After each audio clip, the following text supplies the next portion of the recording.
सलाम दोस्तों, तो आज बात करते हैं कुरान मजीद के चंद कदीम मखतूतात की। सवाल हमारा अभी भी वही है कि क्या कुरान मजीद महफूज है जैसा कि अल्लाह ताला ने वादा फरमाया था।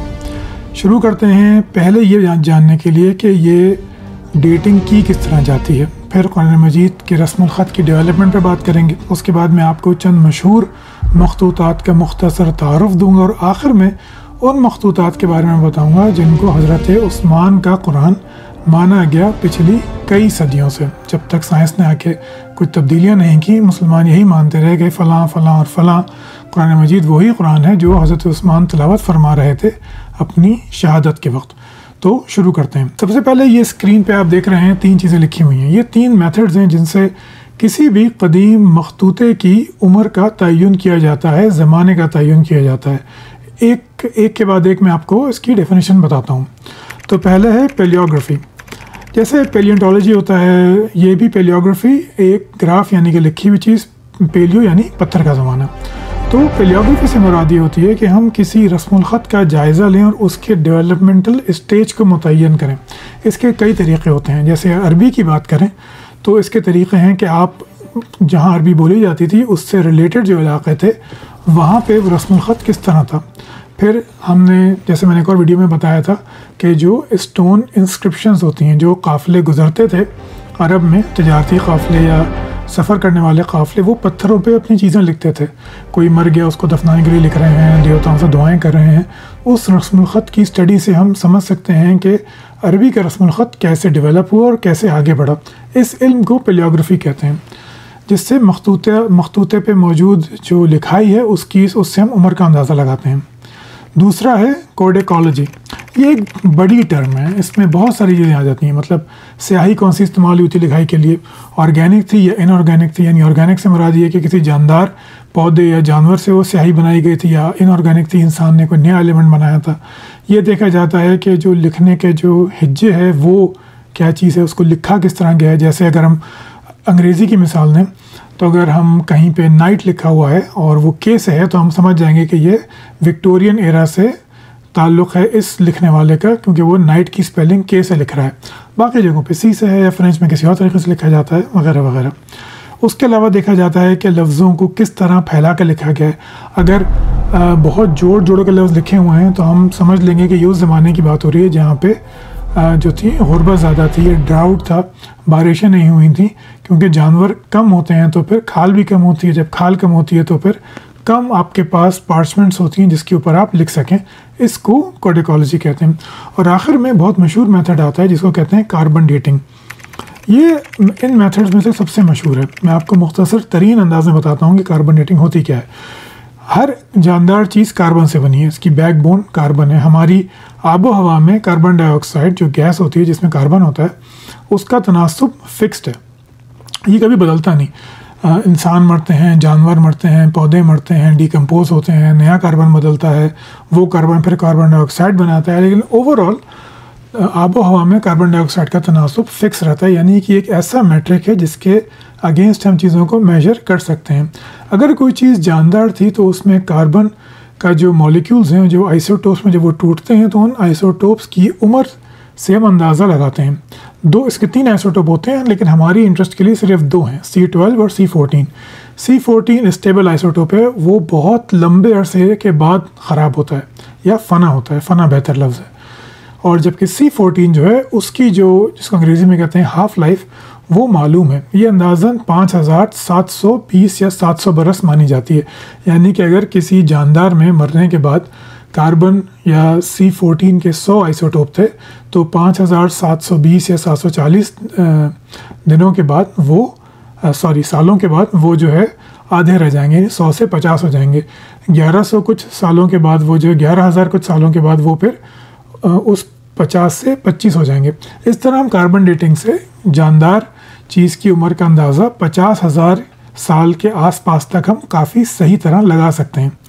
ये कार्बन आइसोटोप्स का फ़ना होना, यानी C14 का फ़ना होना, ये कैलकुलेटेड तो होता है 5,000 सालों में ही होता है, 5,700 सालों में ही होता है, लेकिन ये ऊपर नीचे होता रहता है। मतलब जैसे अगर बर्फ़ पड़ गई तो डिकम्पोजिशन स्लो हो जाएगी, तो 5,000 के बजाय वो और ज़्यादा साल बन जाएंगे।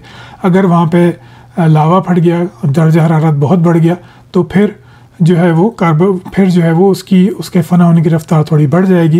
वहाँ पे सैलाब आ गया तो बदल जाएगा। हवाएं किस तरह चलती हैं, कितनी दरियाओं वहाँ पे कितने करीब हैं उस एरिया से जहाँ पे वो जानवर मरा था या कोई पौधे मरे थे, उससे भी ये कार्बन डेटिंग ख़राब हो जाती है। इस तरह ये बहुत एक्यूरेट नहीं है। ये आपको एक रेंज देती है आमतौर पे 100 से 200 साल के दरमियान, यानी 100-200 साल की रेंज के दरमियान वो आपको बताती है कि ये जानवर या ये पौधा या ये इंसान इतने अरसे पहले रहा होगा, बिटवीन 100 ईयर्स दिस वे और 100 ईयर्स दैट वे। यानी कि अगर जानवर की हम खाल की कार्बन डेटिंग करें तो आपको ये बताएगी कि भाई ये 18वीं सदी से 19वीं या 20वीं सदी तक रहा होगा। तो आपको एक रेंज दी जाती है कार्बन डेटिंग से। तो ये 3 चीज़ें हैं जिससे हम किसी पुराने कदीम मखतूते का जो किसी खाल पे लिखा हुआ है, पार्चमेंट पे लिखा हुआ है, उसकी उम्र का अंदाज़ा लगाते हैं। अब बात करते हैं रस्मुल ख़त की कि अरबी रस्मुल ख़त कैसे वजूद में आया। ये आप तस्वीर देख रहे हैं अपनी स्क्रीन पे। ये एक बहुत ही सिंप्लीफाइड डायग्राम है। जो फाइलॉलजी का इल्म है, ज़बानों का इल्म है, ये बहुत कॉम्प्लिकेटेड है और इसमें भी वही बात है कि बहुत सारे फैक्टर्स एक साथ मिल रहे होते हैं, लेकिन ये उसकी एक बहुत सिंप्लीफाइड डायग्राम है समझने के लिए। तो सबसे पहले शुरू करते हैं प्रोसाइनेटिक, यानी साइनाई, सहराइसीना से मुराद मिस्र। तो 1750 या 1800 कबल मसीह यानी कि हज़रत ईसा की पैदाइश से पहले जो हुई थी, आज से तकरीबन 2200 बरस पहले, यानी 2200 प्लस 1700, 3,500-4,000 साल पहले मिस्रियों ने ये हायरोग्लिफिक्स लिखने शुरू किए। ये मिस्र में आज भी मौजूद हैं। फिर उन्होंने क्या किया कि इन हायरोग्लिफिक्स को इस्तेमाल किया आवाज़ों को लिखने के लिए। देखिए जो ज़बान है वो आवाज़ें हैं, उन आवाज़ों को लिखने का तरीक़ा रस्मुल ख़त कहलाता है। तो उन्होंने ही पहला काम किया तकरीबन 3,500-4,000 साल पहले, प्रोसाइनेटिक लैंग्वेज इसको कहते हैं। इसमें जो आप बिल्कुल उल्टे हाथ पे जो सबसे ऊपरी तस्वीर है जो किसी बैल का सर है, ये हकीकत में बैल का सर है। यही बैल का सर आगे चल के जो है वो लैटिन में ए बन गया और फिर आज वो अंग्रेज़ी का ए है और यही फिर अरबी में आके अलिफ बना। अब ये अलिफ की एक अलग कहानी है कि उसको लिखा नहीं जाता था, बाद में ऐड हुआ, लेकिन उसको भी हम छोड़ देते हैं। प्रोसाइनेटिक लैंग्वेजेस से फिर हम आते हैं फोनीशियन लैंग्वेजेस पे। फोनीशियन रस्मुल ख़त में फोनीशियन कौन थे? फोनीशियन लेवांट में रहते थे और ये समंदर में तिजारत के लिए मशहूर थे, यानी उनका काम ये था। लेवांट, जॉर्डन, सीरिया और फ़लस्तीन, इनको मिला के लेवांट कहा जाता था। फ़िनीशियंस इसलिए इंटरेस्टिंग है क्योंकि फ़िनीशियंस की फिर दुश्मनी हुई बनु कनान या कैनानाइट से। बनु कनान कौन लोग हैं? बनु कनान वो हैं जो बाद में बनी इसराइल बने और फिर जिनकी ज़बान हिब्रू या इब्रानी कहलाई। तो इब्रानी फ़िनीशियन लैंग्वेज से ही निकली है और इसी फ़िनीशियन रस्मुल ख़त से फिर आरामी ज़बान निकली है, जिसको हम यहाँ पे लिखा हुआ है इम्पीरियल अरामिक। ये एक इम्पीरियल अरामिक से मुराद ये है कि बादशाही आरामी ज़बान। फिर इस आरामी से सीरियक ज़बान में निकली, जो आप नीचे उसको देख सकते हैं, उसके भी अल्फ़ाबेट्स लिखे हुए हैं। लेकिन वो आरामी ज़बान जो है हमारा अभी कॉन्सनट्रेट करते हैं उस पर, सीरियक को छोड़ देते हैं। ये एक अलग बहस है जिसे फिर कभी बात करूँगा कि सीरियक ज़बान से भी अरबी निकली है, लेकिन वो एक दूसरा मौजू है। स्कॉलर्स आम तौर पे इसको नहीं मानते। तो मॉडर्न जो इम्पीरियल अरामिक ज़बान थी ये 800 कबल मसीह में लिखी जाती थी। इस रस्मुल ख़त को उसमें लिखा जाता था और फिर इसी आरामी ज़बान से जब ये इस एरिया में नबती आ गए, नबती कौम आ गई, तो ये नेबेटियंस ने वही आरामी ज़बान अपने यहाँ ले ली। अच्छा, ये नेबेटियंस भी अजीब लोग थे। ये जब इम्पीरियल लिखते थे, यानी कि जो उनके कानून हैं, कानूनी ज़बान है, मुआहदे हैं, तो वो उसको अलग अलग लिखते थे। जैसे अंग्रेज़ी लिखी जाती है ना कि हर हुर्फ अलग होता है, लेकिन जब वो आपस में लिखते थे, यानी आम बोलचाल में लिख रहे हैं, अपनी कहानियाँ लिख रहे हैं, शायरी लिख रहे हैं, तो वो उसको कर्सिव लैंग्वेज यानी हरूफ को मिलाकर लिखते थे। तो ये उनकी एक अलग बात थी जिसका असर फिर हम मज़ीद अगर आगे जाएंगे तो उसमें पड़ेगा। लेकिन बहरहाल आप इतना समझिए अभी कि इम्पीरियल अरामिक ज़बान से निकली नबती अरामिक ज़बान, जिसमें मैंने स्क्वायर येलो स्क्वायर लगाया हुआ है। उसी फिर नबती थे 200 कबल मसीह में, यानी तकरीबन 2400 बरस पहले वो ये थी। उसी से फिर आहिस्ता आहिस्ता हिजाज़ी रस्मुल ख़त डेवलप हुआ। हिजाज़ी का मतलब ये नहीं है कि ये इसका ताल्लुक़ इस्लाम से है, नहीं। हिजाज़ उस इलाक़े को कहा जाता है। तो उस इलाक़े में जो रहने वाले लोग थे, जब उन्होंने लिखना पढ़ना शुरू किया, कम्युनिकेशन शुरू की, तिजारती लेन देन शुरू किया, तो उन्होंने इसी नबती आरामी ख़त को इस्तेमाल किया, रस्मुल ख़त को इस्तेमाल किया और उनके अपने अंदाज़ में कई सौ साल के बाद वो रस्मुल ख़त एक नया रस्मुल ख़त बन गया जिसको हमने हिजाज़ी का नाम दिया। इस हिजाज़ी के भी बहुत सारे टाइप हैं। सबसे कॉमन टाइप इसका ख़त माइल कहलाता है, जिसमें कुरान मजीद सबसे पुराने कुरान मजीद इसी ख़त माइल में लिखे हुए हैं।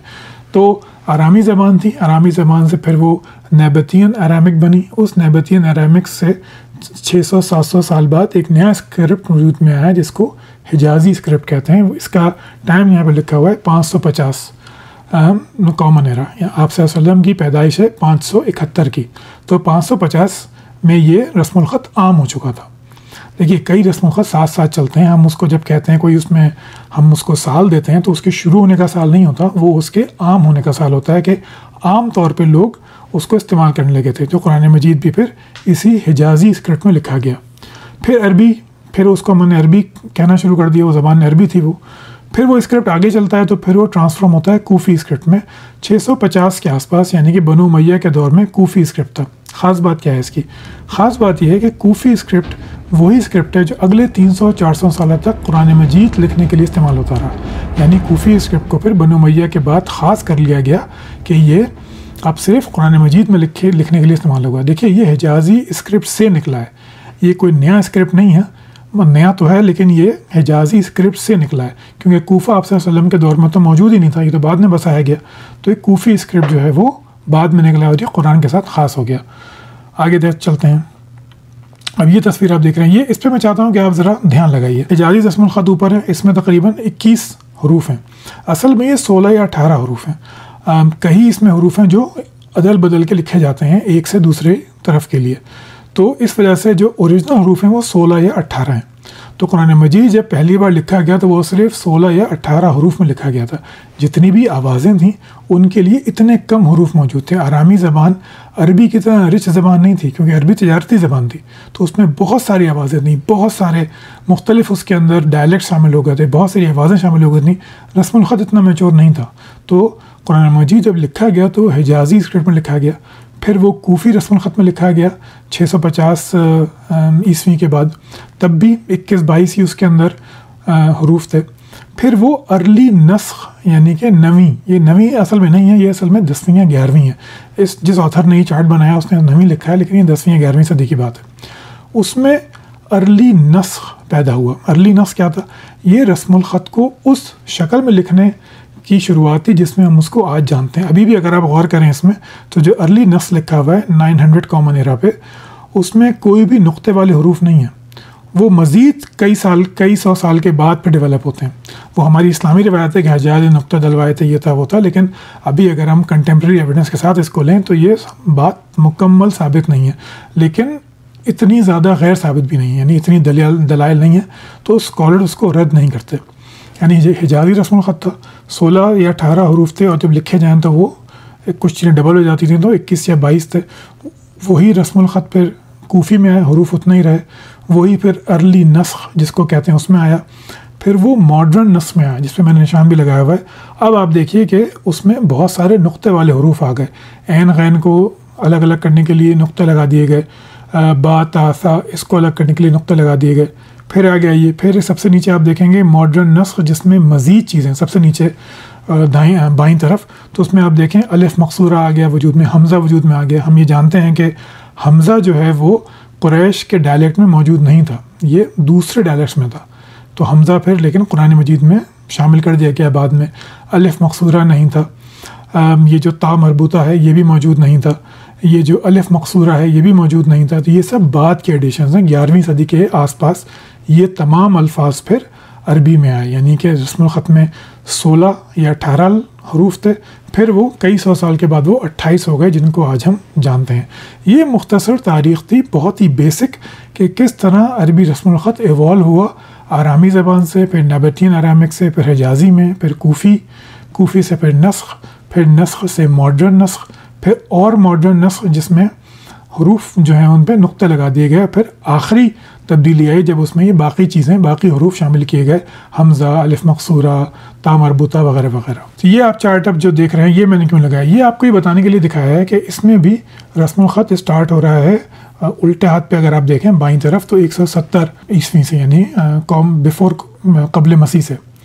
तो उससे लेके ये मॉडर्न तक आ रहा है। सीधे हाथ पे हमारे मॉडर्न अल्फ़ाबेट्स लिखे हुए हैं और दरमियान में जो मैंने दो चीज़ें हाईलाइट की हैं, 500 कॉमन एरा और 700 कॉमन एरा, यानी कि 5वीं सदी और 7वीं सदी।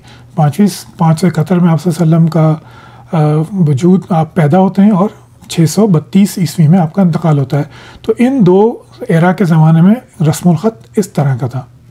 याद रखिए कि कूफ़ी रस्मुल ख़त जो था वो हिजाज़ी से ही निकला था। वो इन्हीं अल्फाज को लिख रहे थे, ज़रा से मुख्तलिफ स्टाइल में, ज़रा घुमा के ज़्यादा लिखते थे और उसकी नोकें बनानी से शुरू कर दी थी। मैं बहुत ही रूडिमेंट्री लैंग्वेज में बता रहा हूँ, इसकी टेक्निकल लैंग्वेज ज़रा मुख्तलिफ है, लेकिन आसान अल्फाज में इस तरह इसको लिखते थे। अब आप ये, मैं चाहता हूँ कि आप यहाँ पर रुकिए और ज़रा सोचिए कि कोई भी ज़बान जो है जब वो आगे बढ़ती है तो वो ज़बानी नहीं बढ़ती है। जो हम मुसलमान उलमा दावा करते हैं कि जो कुरान ज़बानी फैला, ये बोगस दावा है। कोई भी ज़बानी चीज़ बग़ैर रस्मुल ख़त के ट्रांसफ़र नहीं हो सकती। अरे भाई, वो बंदा याद करेगा तो कहाँ से करेगा? वो देख के तो याद करेगा। आप सुना के तो याद नहीं कर सकते, आप देख के याद करते हैं। आप सुना के एक जुमला याद कर लेंगे, 2 जुमले याद कर लेंगे, लेकिन 6632 आयतें तो देख के सुन के याद नहीं की जा सकती। अंधों की जो मिसाल दी जाती वो भी गलत थी। मैंने पिछला सवाल जो आपके सेशन में उस पर बताया था कि वो बेकार मिसाल है। तो ये आप देखिए कि रस्मुल ख़त किस कदर ज़्यादा बदला है। तो इसके साथ अगर हम ये मान लेंगे जी ज़बानी ट्रांसफ़र हुआ है, तो ये एक दावा है जो पाया तकमील तक नहीं पहुंचता सबूतों के लिहाज से। आगे चलते हैं। ये मैंने जे, ता और ऐन को हाईलाइट किया। इसमें देखिए कि रस्मुल ख़त किस कदर ज़्यादा बदला है। तो अगर कोई 5वीं सदी का या 6ठी 7वीं सदी का कुरान है, अगर उसको 11वीं सदी में कोई पढ़ेगा तो उसके लिए पढ़ना कोई आसान नहीं होगा। इसीलिए क़रातों में इतने डिफरेंसेस आए। क़रातों की जब मैंने बात की थी तो बताया था कि कितनी क़रातें 50 के करीब या 70 के करीब क़रातें मौजूद थी सिर्फ 300 साल के बाद। मोहम्मद सल्लल्लाहु अलैहि वसल्लम की वफ़ात के सिर्फ 300 साल के बाद 70 से ज़ायद 50 से ज़ायद क़रातें मौजूद थीं। इसी वजह से कि रस्मुल ख़त में बहुत ज़्यादा तब्दीलियाँ आ गई थी। मैंने आपको ये भी बताया था कि किस तरह क़रातों की तब्दीली की वजह से अल्फाज बदल गए, मायना बदल गए, फ़िक़्ह के अहकाम बदल गए। चलिए अब बात करते हैं उन चंद कुरान की जो बहुत ही मशहूर हैं तारीख़ में, पुराने कुरानों के तौर पर। अच्छा, उससे पहले ये देख लेते हैं कि ये ख़त हिजाज़ी, ये मैं आपको इसलिए बता रहा हूँ कि फिर कुरान समझने में आसानी होगी। तो ये है ख़त हिजाज़ी का ख़त माइल, यानी माइल अगर आप इसमें देखें ला और अलिफ़ को, तो ये ज़रा सा दाएं तरफ झुका हुआ है। इसको ख़त माइल कहते हैं। ख़त हिजाज़ी का ख़त माइल क़िस्म, यूँ समझ लीजिए। ये कूफ़ी क़िस्म है। जब कूफ़ी क़िस्म ये मैंने पुरानी नहीं लगाए हुए, ये जदीद हैं, यानी कि 12वीं 13वीं सदी के ये हैं, या शायद उससे भी बात के हैं। और ये ख़त कूफ़ी पर बहुत फैला, क्योंकि मुसलमानों की एम्पायर थी, उमय्यद थे, फिर उसके बाद अब्बासी आ गए, तो ये ख़त कूफ़ी पर कई तरह का हो गया और ये बहुत ज़्यादा फैला। लेकिन ये सिर्फ़ कुरान मजीद के साथ ख़ास कर लिया गया। तो ये ख़त कूफ़ी मग़रिबी है। इसमें ज़रा जो मीम है उसको घुमा के लिखा है, और जो नून का जो शोशा है वो बड़ा घुमा के बनाया है। ये जो आप देख रहे हैं ये है ख़त कूफ़ी मशरक़ी। इसमें ज़रा खींच के और लंबा लिखा है। इसकी एक और टाइप होती है जिसको मुशक्क़क़ या मशक्क़क़ कहते हैं। उसमें भी अल्फाज़ को बहुत लंबा खींच के लिखा जाता है। एक ख़त्ताती की आर्ट है जो मुसलमानों ने डेवलप किया, कैलीग्राफी का आर्ट है जो डेवलप किया मुसलमानों ने। ये जो दाएं हाथ पे जो आपको दिख रहा है नीचे की तरफ, ये बनु उमय्या की मस्जिद में कुरान मजीद की आयात लिखी हुई हैं।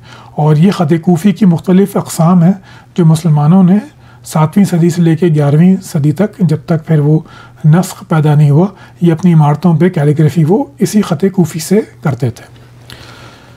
चलिए अब ये आ गया हमारा पहला कुरान, बर्मिंघम कुरान। ये मशहूर तरीन कुरान है, 2000, बल्कि कहना चाहिए कि ये पायनियर कुरान है, जिसके बाद जो है मुसलमानों ने, आम लोगों ने इसमें इंटरेस्ट लेना शुरू किया।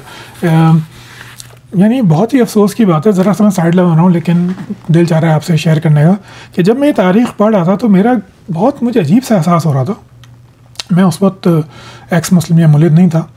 तो ये सारा काम मुसलमानों के करने का था। उन्होंने अपने कुरान ना हिफाजत से रखे, ना उन्होंने अपनी रस्मुल ख़त की तारीख़ रखी। ये हमारे यहाँ कभी पढ़ाई नहीं जाती। मतलब ये बर्मिंघम कुरान जो मशहूर हुआ था, 2015 में एक ब्रिटिश स्कॉलर हैं उन्होंने ढूंढा था, और ये बहुत मशहूर हुआ था। बेतहाशा इसकी पब्लिसिटी हुई थी कि भाई 1ली सदी हिजरी का कुरान मिल गया है, जिससे ये साबित हो गया कि ये जो है आप वसल्लम के ज़माने से कुरान महफूज है, लिहाजा ये मौजज़ा है। बड़े हंगामे हुए थे इस पर। इसकी जब कार्बन डेटिंग की गई, अच्छा कार्बन डेटिंग हर मखतूते की अलग अलग होती है, उसमें भी बहुत सारे डिफरेंसेस हैं। मैं अभी आपको सिर्फ बेसिक बात बता रहा हूँ। जो कार्बन डेटिंग की गई, तो ये कार्बन डेटिंग निकली 568 से 645 से, यानी कि ये कुरान मजीद आप वसल्लम की पैदाइश से ही पहले का है, जो बिल्कुल ज़ाहिर सी बात है, एक फजूल बात है, ऐसा मुमकिन ही नहीं है। तो 560 क्यों, आपकी पैदाइश 571 की है, तो ये खाल की कार्बन डेटिंग है। जो इंक लिखी हुई है उसकी कार्बन डेटिंग मुमकिन नहीं है। क्यों मुमकिन नहीं है? क्योंकि एक तो ये कि आपको इंक को धोना पड़ेगा, फिर उसकी मकदार बहुत बड़ी चाहिए आपको, और कार्बन डेटिंग एक डिस्ट्रक्टिव प्रोसेस है, यानी कि जो भी आप पार्चा या आप जब उसकी कार्बन डेटिंग करते हैं तो वो ज़ाय हो जाता है, इसलिए इंक की कार्बन डेटिंग मुमकिन नहीं है। तो ये हिजाजी स्क्रिप्ट में ख़त माइल के स्टाइल में लिखा हुआ कुरान मजीद है।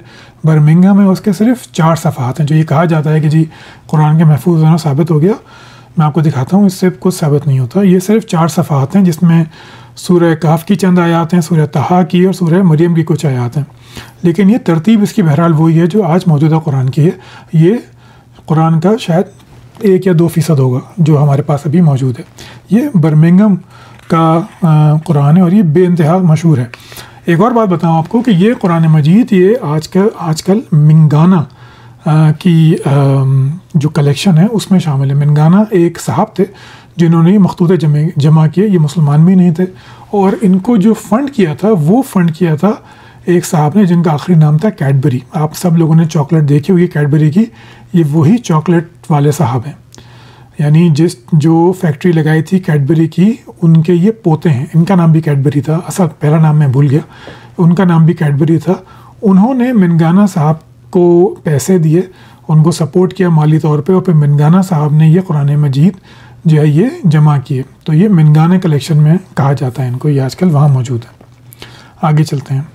ये है सना पैलमसेट, ये बिलाशुबा मशहूर तरीन कुरान मजीद है, और ये जब 1972 में फ्रेगमेंट्स से तकरीबन 12,000 फोलियो थे, उनमें से ये कुरान निकले हैं। ये कई तरह के हैं, जो मैं आपको दिखा रहा हूँ ये पैलमसेट है, ये सबसे मशहूर है। पैलमसेट वो कुरान होता है या वो खाल का पार्चा होता है जिसको बार बार इस्तेमाल किया जाए, सलेट की तरह। मैंने तो नहीं लिखा अपने बचपन में, लेकिन पुराने लोग कहते हैं कि वो सलेट लिखते थे, फिर उसको धोते थे, तो उसको दोबारा लिखते थे।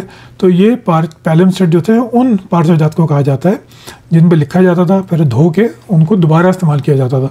तो ये इंटरेस्टिंग बात इसमें यह है कि इसका जो ऊपरी टेक्स्ट है, जो उसका जो टेक्स्ट आप देख सकते हैं जो लिखा हुआ है, ये तो उसी तरतीब पे जो आज मौजूद है, लेकिन इसका जो पीछे टेक्स्ट है, जो तस्वीर में भी आपको दिख रहा होगा, जो पिछला टेक्स्ट है ये एक दूसरी तरह की तरतीब है कुरान मजीद की। इस पे जो बहस हैं वो मैं नहीं करता अभी, लेकिन बहरहाल ये इसलिए बहुत मशहूर है। इसका जो टाइम पीरियड है वो बताया गया पहली सदी हिजरी 617 से 647 कॉमन एरा तक। ये सना पैलमसेट है और ये कई तरह के हैं। सना कुरान अलग है, सना पैलमसेट अलग है, ये ध्यान में रखिएगा। आगे चलते हैं। ये टेबिंजन फ्रेगमेंट्स हैं। टेबिंजन जर्मनी की एक यूनिवर्सिटी है, वहाँ पे ये डिस्कवर हुआ था। ये भी ख़त हिजाजी और ख़त माइल स्टाइल में लिखा हुआ है। इसमें जो डार्क इंक है ये बात की करेक्शंस हैं जो की गई के बारे में। मुकम्मल कुरान नहीं है ये, शायद 1/4 से भी कुछ कम कुरान है या शायद उससे भी कम होगा। तो ये कुरान इतना ही है, लेकिन ये एक मशहूर कुरान है क्योंकि ये भी कहा जाता है कि ये पहली सदी हिजरी का था। अच्छा, ये मशहद कुरान है, ये बहुत मशहूर है। ये मशहूर इसलिए कि एक तो ये ईरान में है और ये मालूम ऐसा होता है कि कोई शिया लोग थे जिन्होंने लिखा था। ये भी 7th सेंचुरी पहली सदी हिजरी का है। ख़त माइल में हिजाजी स्टाइल में लिखा हुआ है। इसमें जो रेड डॉट्स आपको दिख रहे हैं, नुक्ते आयतों के निशान आपको दिख रहे हैं, जो रेड सर्कल बनाए हुए हैं, ये बाद में डाले गए हैं, ये उस वक्त के नहीं हैं। इसकी जो सबसे ख़ास बात है वो ये है कि ये इसकी जो तरतीब है वो मुख्तलिफ है और इसकी तरतीब मिलती जुलती है इब्न मसूद रज़ी अल्लाह अन्हु की तरतीब से। आपको याद होगा कि मैंने आपको बताया था कि उनकी कुरान का जो मुसहफ़ था उनकी जो क़राअत थी उसमें तरतीब मुख्तलिफ थी, आयात सूरतें जो थीं वो मुख्तलिफ थीं। तो ये मशहद कुरान उससे मिलता जुलता है, तो इसलिए भी इसको काफ़ी इम्पोर्टेंस दी जाती है कि शायद ये उसी की कॉपी हो। अब्दुल्लाह इब्न मसूद की जो क़राअत थी उसी पे कुरान लिखा गया हो या कॉपी किया गया हो। अब ये है कोडेक्स पेरेसिनियो पोलिटानस। ये 650 से 710 कॉमन एरा, ये भी पहली सदी हिजरी का ये कुरान है। इसकी ख़ास बात ये ख़त माइल में लिखा हुआ है, ख़त हिजाजी और ख़त माइल स्टाइल में लिखा हुआ है। इसकी ख़ास बात ये है कि ये 6 से ज़्यादा कातिबों ने लिखा है। अगर आप सीधे हाथ और उल्टे हाथ के दो कंपेयर करें तो आपको अंदाज़ा होगा कि सीधे हाथ वाला जो है वो ज़रा मुख्तलिफ है, ज़रा छोटी हैंड राइटिंग में है और अल्फाजों को लिखने का अंदाज़ भी थोड़ा सा मुख्तलिफ है उल्टी तरफ वाले से। तकरीबन 5 या 6 कातिबों ने इसको लिखा है। और ये जो था ये डिस्कवर हुआ था वही बात कि मुसलमानों ने कोई काम नहीं किया। ये डिस्कवर हुआ था फुस्तात में अमर बिन अलास की जो मस्जिद है, जब नेपोलियन ने मिस्र पर कब्ज़ा किया तो उस मस्जिद की रेनोवेशन या खुदाई आप कह लें या उसको ठीक करने के दौरान ये बात जो है ये कुरान मजीद दरियाफ्त हुआ था। इसको छुपाया नहीं था मुसलमानों ने, ये उन्होंने डिस्कवर किया था नेपोलियन के रेड के बाद फुस्तात में अमर बिन अलास की मस्जिद में। ये बहुत ही मशहूर कुरान है, तोप कापी में ये रखा हुआ है। 750 से 800 कॉमन एरा इसकी तारीख़ है और ये 2 से 3 हिजरी में। ये इसलिए मशहूर है कि ये वही कुरान है जो हमारे बुज़ुर्ग देखने जाते थे तोप कापी में, कहते थे उस्मान कि इसमें खून के धब्बे हैं, और इसके मैं तफसील से आगे बताऊंगा। ये बहरहाल बिल्कुल झूठ बात साबित हो गई। ये तोप कापी जब मैं गया था 2018 में तो मैंने बड़ी मज़े की चीज़ें देखी थी। हज़रत दाऊद की तलवार रखी हुई थी और एक सहाबी की तलवार भी रखी हुई थी और दोनों तलवारें बिल्कुल एक जैसी थी। हज़रत दाऊद में और हज़रत सहाबा के दरमियान 2000 साल से ऊपर का फासला है, लेकिन तलवारें बिल्कुल एक जैसी हैं। और सबसे मज़े की बात मैं आपको बताऊँ कि वहाँ पर हज़रत यूसुफ़ का इमामा भी रखा हुआ था। हालांकि पूरे मिस्र की तहज़ीब की खुदाई हो चुकी है, आर्कियोलॉजी हम उसको जानते हैं मिस्र की तहज़ीब को। वहाँ पे कभी कोई इमामा नहीं पहनता था, इमामे के वजूद वहाँ पे सिरे से था ही नहीं। लेकिन तोप कापी म्यूज़ियम में इस्लामी रेलिक्स के नाम से हज़रत यूसुफ़ का इमामा वहाँ पे मौजूद है, सफ़ेद रंग का, जो मैं अपनी आँखों से देख कर आया हूँ। हज़रत मूसा का असा भी रखा हुआ है।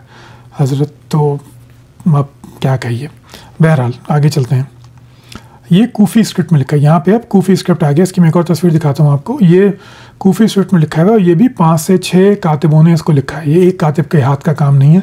अगर आप गौर से देखेंगे तो दोनों ये जो सफ़हात हैं इनमें फ़र्क आपको महसूस होगा बारीक सा, कि ये अलग अलग फ़र्क हैं। इस कुरान की एक और ख़ास बात ये है कि ये मदीना में रखा था कई सदियों तक, और उसके बाद जब मदीना में बगावत हुई है, शरीफों ने बगावत की है उस्मानी खिलाफत के अगेंस्ट, अंग्रेज़ों के उकसाने पे, पहली जंग अज़ीम के आसपास, तो ये कुरान मजीद फिर इस्तांबुल लाया गया और जब से ये वहीं पर मौजूद है। ये समरकंद कुरान इसको कहा जाता है। ये भी ख़त कूफ़ी में है और ये बहुत बड़ा है, यानी ये कि पता नहीं 80-90 किलोग्राम का है। ये इट्स वेरी बिग और ये तकरीबन मुकम्मल कुरान है। जो पिछला कुरान था तोप कापी का वो भी 99% मुकम्मल कुरान है। और ये दोनों कुरान जो है छपे हुए मौजूद हैं, मतलब इसको छापा है इस्तांबुल में कुरान पब्लिकेशंस ने, और बहुत ही शानदार, बहुत महंगे हैं, ये $400-500 के हैं, तो ये छापा है उन्होंने। तो ये कुरान है, ये 775 से 995 कॉमन एरा 2 से 3 हिजरी, ये उसके आसपास का ये कुरान मजीद है मौजूद है। ये इसके पीछे भी आपको कुछ दिख रहा होगा अल्फाज लिखे हुए, ये पैलम सेट नहीं है, ये इसके पीछे कुछ और लिखा हुआ है, उसका शेड आ रहा है। तस्वीर हाई डेफिनेशन है तो उसका शेड वहाँ से आ रहा है, ये पैलम सेट नहीं है जैसे कि सना पैलम सेट था। ये बहुत ही मशहूर कुरान है, इसको द ब्लू कुरान कहा जाता है। ये 9वीं 10वीं सदी में लिखा गया, 3री-4थी सदी में। ये कुरान जो था इंटरेस्टिंग इसलिए कि बहुत खूबसूरत है, तकरीबन मुकम्मल कुरान है, 99% मुकम्मल कुरान है। ये नीले रंग की खाल पे लिखा गया और गोल्डन से लिखा गया है। अंदाज़ा ये कि ये स्पेनिश, जो स्पेन में जो बनु उमैया की जो खिलाफत कायम थी वहाँ पे लिखा गया, और उसकी दलील ये बाइबल है। ये जो बाइबल है इसको लकावा बाइबल कहते हैं, ये स्पेनिश बाइबल है, और आप देखें ये उसी नीले रंग के चमड़े पर लिखी गई है। तो ये हम जानते हैं कि ये स्पेन से इसका ओरिजिन है, क्योंकि स्पेनिश में लिखी हुई है, वहीं से डिस्कवर हुई है। तो ग़ालिबन ये जो ब्लू कुरान है ये भी वहीं पे कभी मिला होगा या वहीं पे लिखा होगा। अब ये इंटरेस्टिंग बात मैं आपको दिखा रहा हूँ। अच्छा, ये चंद मैंने इसके शुरू में चंद आपको कुरान बताए। बर्मिंघम सना पैलम सेट ये पहला वाला है, फिर बर्लिन है, ये टबिंजन वाला, फिर ये सना का दूसरा कुरान है, और फिर टबिंजन दोबारा आ गया, और फिर बाकी ये लेडन की मैंने आपको नहीं दिखाया।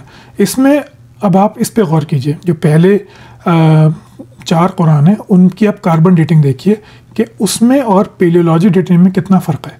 यानी कि जो बर्मिंघम कुरान है वो बताया जाता है कि ये 568 से 645 तक कि आपसे सल्लम की हयात में ये जानवर मौजूद था, ये जिसकी ये खाल है।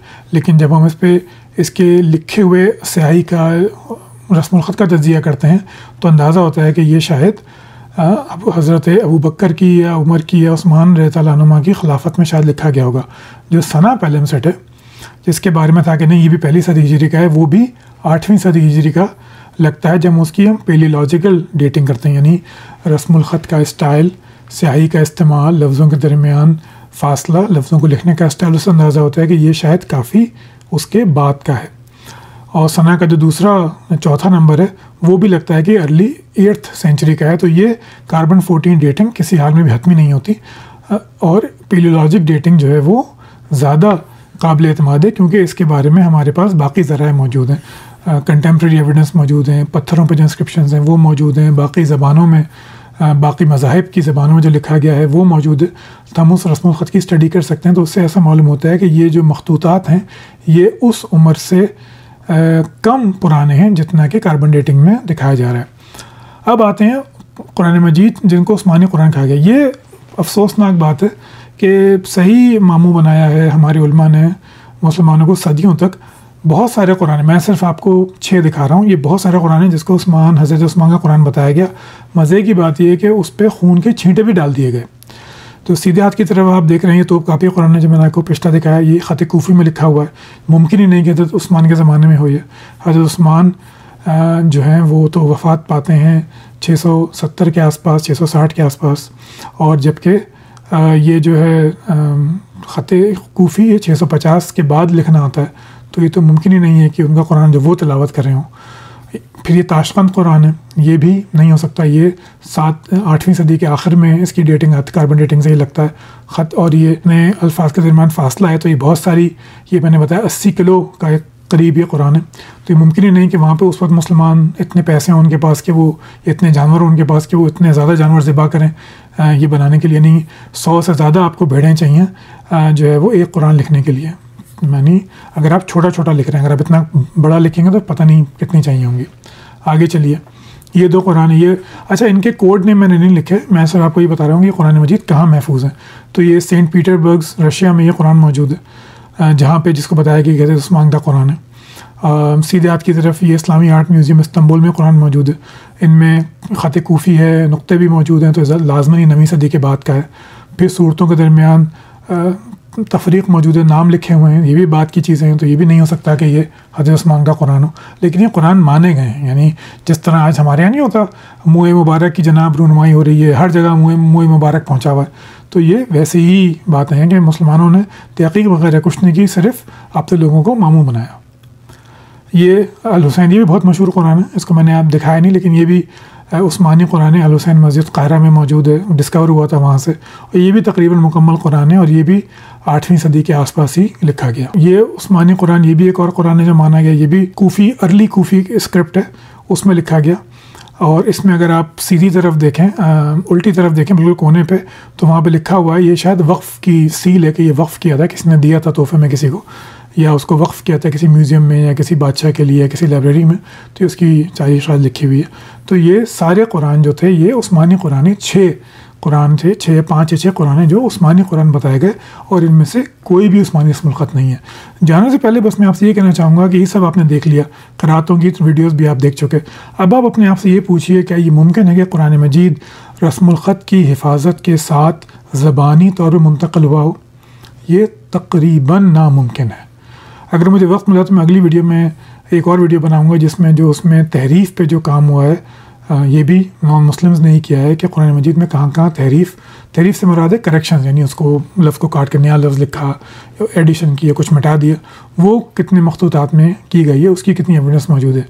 अपना ख्याल रखिएगा, अगली वीडियो में मुलाकात करते हैं। वीडियो पसंद आई तो लाइक कीजिए, शेयर कीजिए, कोई सवाल हो तो ज़रूर कीजिए। मिलते हैं कुछ दिनों में। अल्लाह हाफ़िज़।